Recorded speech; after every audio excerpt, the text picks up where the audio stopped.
Hi friends, welcome to Jo's kitchen. நீங்கள் இன்னும் நம்ம ஜோஸ் கிச்சன் சேனலை சப்ஸ்கிரைப் பண்ணலையா? சட்டுன்னு சப்ஸ்கிரைப் பண்ணிவிட்டு லைக் பட்டனை தட்டி விட்டுட்டு வாங்க வீடியோக்குள்ளார போகலாம். நல்லெண்ணெயோட வியக்க வைக்கிற மருத்துவ பயன்கள் என்னென்ன அப்படின்ற இந்த வீடியோவில் பார்க்க போகிறோம். ஸோ வீடியோவை ஸ்கிப் பண்ணாமல் பாருங்கள் ஃப்ரெண்ட்ஸ். நல்லெண்ணெய் அப்படிங்கிறது எள் அப்படிங்கிற தானியத்திலேருந்து தயாரிக்கப்படுற ஒரு நெய் தான். எள்ளு தேவையான பொருட்களை பொடிச்சு பக்குவமாக ஆட்டி எடுக்கிறது தான் இந்த நெய். எள் நெய் அப்படிங்கிறது தான் காலப்போக்கில் மருவி எண்ணெய் அப்படின்னு ஆணுச்சு. எள் ப்ளஸ் நெய் ஈக்குவல் டு எண்ணெய் அப்படின்னு வந்துருச்சு. இந்த நல்லெண்ணெய் இருக்குல்ல, அது உணவு பொருளாகவும் மருந்து பொருளாகவும் மசாஜ் செய்கிறதுக்கும் கூட பயன்படுது. தென்னிந்தியாவில் பெரும்பாலும் சமையலுக்கு பயன்படுத்தப்படுற எண்ணெய் அப்படின்னா நல்லெண்ணெயை சொல்லலாம். இப்போ கூட நிறைய கிராமங்களில் நல்லெண்ணெயில் சமைக்கிற முறை பழக்கத்தில் இருந்துட்டு வருது. சரி வாங்க, நல்லெண்ணெய் என்னென்ன நோய்களுக்கெல்லாம் மருந்தாக பயன்படுது அப்படின்னு பார்த்துட்டு வந்துடலாம். கண்களை ஆரோக்கியமாக வச்சுருக்கிறதுல நல்லெண்ணெய் எப்படி பயன்படுது அப்படின்னு பார்க்கலாம். நல்லெண்ணெயை தேய்ச்சி குளிச்சுட்டு வந்தீங்கன்னா கண் வலி, கண்ணில் நீர் வடிகிறது, மண்டை குத்துதல் இது மாதிரியான பிரச்சனைகள்லாம் சரியாகும். கம்ப்யூட்டருக்கு முன்னாடி ரொம்ப நேரம் உட்காந்துட்டு வேலை செய்கிறதுனால கண்கள்லாம் சிவப்பாகி கண்களோட ஆரோக்கியம் பாழாகும். அதனால வாரத்துக்கு ஒரு முறையாவது நல்லெண்ணெய் குளியல் நீங்கள் எடுக்கிறப்ப கண்களோட ஆரோக்கியத்தை மேம்படுத்திக்கலாம். பற்களை பளிச்சுன்னு ஆக்குறதுல நல்லெண்ணெய் எப்படி பயன்படுது அப்படின்னு பார்க்கலாம்.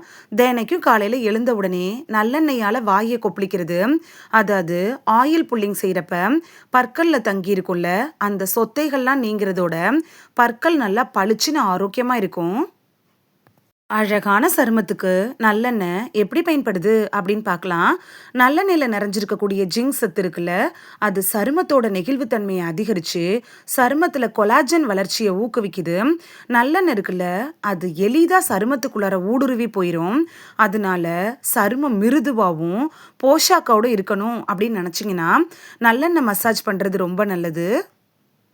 இதயத்தான் ஆரோக்கியமாக வச்சுருக்கிறதுல நல்லெண்ணெய் எப்படி பயன்படுது அப்படின்னு பார்க்கலாம். நல்லெண்ணெயில் இருக்கக்கூடிய சீசமோல் அப்படிங்கிற பொருள் இருக்குல்ல, அது நிறையவே இருக்குது. இதை உணவில் அதிகமாக சேர்க்குறப்ப இதயத்துக்கு சரியான பாதுகாப்பை கொடுத்து இதய நோய் வராமல் அது தடுத்துரும். எலும்புகளை வலுவாக்குறதுல நல்லெண்ணெய் எப்படி பயன்படுது அப்படின்னு பார்க்கலாம். நல்லெண்ணெயில் ஜிங்க் அப்படிங்கிற கனிம சத்து அதிகமாக இருக்கு. இது எலும்புகளில் கால்சியம் அதிகமாக இருக்கிற மாதிரி பார்த்துக்குது. எலும்புகள் வலுவோடு இருக்கணும் அப்படின்னு நினச்சிங்கன்னா கால்சியம் உணவுகளோட நல்லெண்ணெயும் சேர்த்து சாப்பிட்றது நல்லது.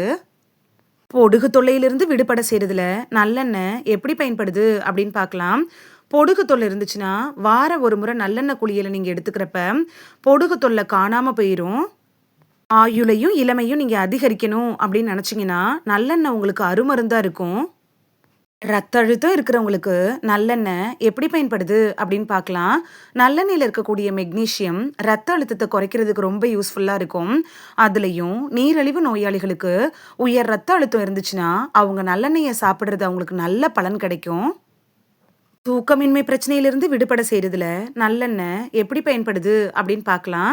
தூக்கமின்மையால் அவதிப்படுறவங்க வாரத்துக்கு ஒரு முறையாவது நல்லெண்ணெயை தேய்ச்சி குளிச்சுட்டு வந்தீங்கன்னா தூக்கமின்மை பிரச்சனையிலிருந்து விடுபட்டு நல்லா நிம்மதியாக தூங்கலாம்.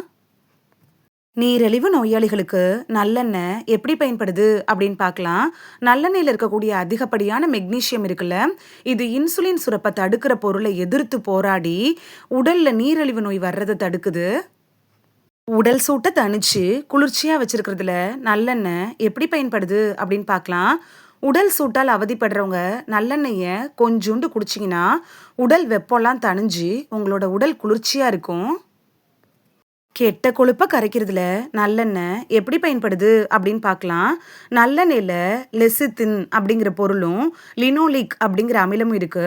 இது ரத்தத்தில் இருக்கக்கூடிய அதிகப்படியான கெட்ட கொழுப்பை கரைச்சி, அதாவது எல்டிஎல்லை குறைச்சி நல்ல கொழுப்பு ஹெச்டிஎல் அளவை அதிகரிக்கும். எலும்புரை தாக்கத்தை தடுக்கிறதுல நல்லெண்ணெய் எப்படி பயன்படுது அப்படின்னு பார்க்கலாம். நல்லெண்ணெயில் கால்சியம், ஜிங்க் இதெல்லாம் வளமான அளவில் இருக்குது. தினமும் கொஞ்சம் நல்லெண்ணெயை வெறும் வயிற்றில் குடித்தோன்னா ஆஸ்டியோபொராசிஸ் அப்படிங்கிற எலும்புரையோட தாக்கத்தை குறைச்சி எலும்புகளோட ஆரோக்கியத்தை மேம்படுத்திக்கலாம். ரத்த அழுத்தம் பிரச்சனை இருக்கிறவங்களுக்கு நல்லெண்ணெய் எப்படி பயன்படுது அப்படின்னு பார்க்கலாம். நல்லெண்ணெயில ஆன்டி ஆக்சிடென்ட்டுகள், பாலி அன்சாச்சுரேட் கொழுப்புகள்லாம் இருக்கு. இது ரத்த அழுத்தத்தை குறைக்குது. குறிப்பா நல்லெண்ணெயை குடிச்சோம்னா ரத்த அழுத்த மருந்துகளை நாளடைவில் நீங்க குறைச்சிக்கலாம். மூட்டு வலிக்கு நல்லெண்ணெய் எப்படி மருந்தா பயன்படுது அப்படின்னு பார்த்துட்டு வந்துடலாமா? மூட்டுகளில் பிரச்சனை இருக்கிறவங்க நல்லெண்ணெயை உணவில் சேர்க்கறதன் மூலமாவோ, அப்படி இல்லைன்னா காலையில் வெறும் வயிற்றுல நல்லெண்ணெயை குடிக்கிறதன் மூலமாவோ அதை சீக்கிரத்தில் குணப்படுத்திக்கலாம். தினைக்கும் நல்லெண்ணெய் மசாஜ் செஞ்சுட்டு வந்தீங்கன்னா அது மூட்டுகளில் ஏற்படுள்ள அந்த வீக்கம் வலியெல்லாம் குணமாக்கிரும். பல் வலி, ஈறு பிரச்சனைகள் வராமல் தடுக்கிறதுல நல்லெண்ணெய் எப்படி பயன்படுது அப்படின்னு பார்க்கலாம். நல்லெண்ணெயில் இருக்கக்கூடிய ஆன்டி பாக்டீரியல் தன்மை இருக்குல்ல, இதனால தினைக்கும் நீங்கள் நல்லெண்ணெயை வாயில் ஊற்றி 10 நிமிஷம் கொப்பளிச்சுட்டு வந்தீங்கன்னா பல் வலி, ஈறு பிரச்சனைகள்லாம் சரியாகும். வாயோட ஆரோக்கியம் கூட மேம்படும். மனநிலையை மேம்படுத்துறதுல நல்லெண்ணெய் எப்படி பயன்படுது அப்படின்னு பார்க்கலாம். நல்லெண்ணெய் இருக்குல்ல, இது மன அழுத்தத்தை குறைச்சி மனநிலையை மேம்படுத்துது. நைட்டு நல்லா நிம்மதியான தூக்கத்தை பெறுறதுக்கும், கடுமையான சோர்விலிருந்து விடுபடுறதுக்கும், உடல்ல ரத்த ஓட்டத்தை மேம்படுத்துறதுக்கும் நல்லெண்ணெயை சமையல்ல சேர்த்துக்கிறது நல்லது. மலச்சிக்கல், செரிமான பிரச்சனைகள் வராமல் தடுக்கிறதுல நல்லெண்ணெய் எப்படி பயன்படுது அப்படின்னு பார்க்கலாம். மற்ற எண்ணெய்களான கடுகு எண்ணெய், தேங்காய் எண்ணெயை விட நல்லெண்ணெய் அப்படிங்கிறது ரொம்ப லேசானதாக இருக்கிறதுனால இதை உணவில் சேர்த்து சாப்பிட்றப்ப குடல் இயக்கம் சீராக செயல்பட்டு செரிமான பிரச்சனைகள் வராமல் தடுத்துக்கலாம். இந்த வீடியோவில் நல்லெண்ணெயை யூஸ் பண்ணுறதன் மூலமாக நமக்கு கிடைக்கக்கூடிய ஆரோக்கிய நன்மைகள் என்னென்ன அப்படின்னு தான் பார்த்தோம். இனி மிஸ் பண்ணாமல் நல்லெண்ணெயை சமையல்லையும் சேர்த்துக்குவீங்க, நல்லெண்ணெய் தேய்ச்சி குளிச்சு பயன் பெறுவீங்க அப்படின்னு நம்புகிறேன். இது உங்களுக்கு ரொம்ப யூஸ்ஃபுல்லாக இருந்திருக்கும் அப்படின்னு நம்புகிறேன். இந்த வீடியோ உங்களுக்கு பிடிச்சிருந்துச்சுன்னா லைக் பட்டனை தட்டி விடுங்க. சப்ஸ்கிரைப் பண்ணுற ஃப்ரெண்ட்ஸும் மறக்காமல் லைக் பட்டனை தட்டி விடுங்க. இது உங்கள் ஃப்ரெண்ட்ஸுக்கு பயன்படணும் அப்படின்னு நினச்சிங்கன்னா ஷேர் பண்ணி விடுங்க. நிறைய பேர் சப்ஸ்கிரைப் பண்ணாமல் பார்க்குறீங்க ஃப்ரெண்ட்ஸ். நீங்களும் சப்ஸ்கிரைப் பண்ணிவிட்டு பார்த்தா நமக்கு பவர் கிடைக்கும். நீங்கள் சப்ஸ்கிரைப் பண்ணிவிட்டு பார்க்குறது இது மாதிரியான வீடியோக்கள் தொடர்ந்து போடுறதுக்கு எங்களை மோட்டிவேட் செய்கிற விதமாக அமையும் ஃப்ரெண்ட்ஸ்.